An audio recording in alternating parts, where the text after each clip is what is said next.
एक गरीब पति पत्नी की दर्द भरी कहानी। एक गांव में एक पति पत्नी थे। वे पति पत्नी एक दूसरे को बहुत ही प्यार करते थे, लेकिन उनकी आर्थिक स्थिति बहुत ही खराब थी। मगर वह पति पत्नी एक दूसरे को बहुत ही ख्याल रखते थे। एक दिन की बात है। पत्नी अपने पति से कहती है कि भगवान ने मुझे इतने खूबसूरत और लंबे बाल दिए हैं, लेकिन इन बालों में लगाने के लिए मेरे पास एक भी अच्छा हेयर पिन नहीं है। क्या तुम मुझे हेयर पिन ला कर दोगे?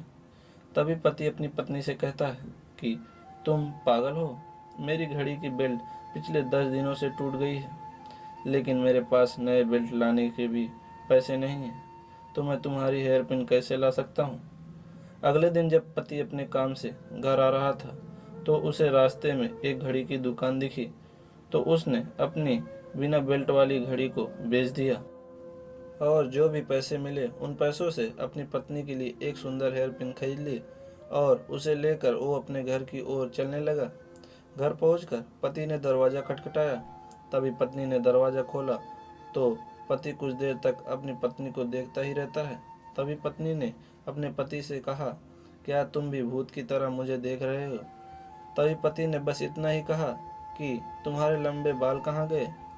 तब पत्नी ने कहा कि मैंने अपने बाल कटवा दिए और बेच डाले, और जो पैसे मिले उनसे मैं आपकी घड़ी के लिए ये खूबसूरत बेल्ट लेकर आई हूँ। और पत्नी ने वो बेल्ट अपने पति के हाथ में रख दिया। तो पति ने पत्नी से कहा कि मैं इस बेल्ट का क्या करूं? मेरे पास जो बिना बेल्ट वाली घड़ी थी उसको मैंने बेच दी, और जो पैसे मिले उनसे मैं तुम्हारे लिए ये सुंदर हेयर पिन लेकर आया हूँ। एक दूसरे के लिए बेशुमार प्यार को देखकर दोनों ने एक दूसरे को प्यार से गले लगा लिया। दोस्तों, हमें अपने जीवन में एक बात हमेशा याद रखनी चाहिए कि रिश्तों को बनाए रखने और विकसित करने के लिए हमें यह नहीं सोचना चाहिए कि दूसरा व्यक्ति मेरे लिए क्या किया है, बल्कि ये सोचना चाहिए कि मैं उसके लिए क्या कर सकता हूँ। दोस्तों, अगर ये कहानी आपको पसंद आई हो तो लाइक एंड सब्सक्राइब करें, और आपकी इस कहानी पर क्या राय है हमें कमेंट करके ज़रूर बताएं।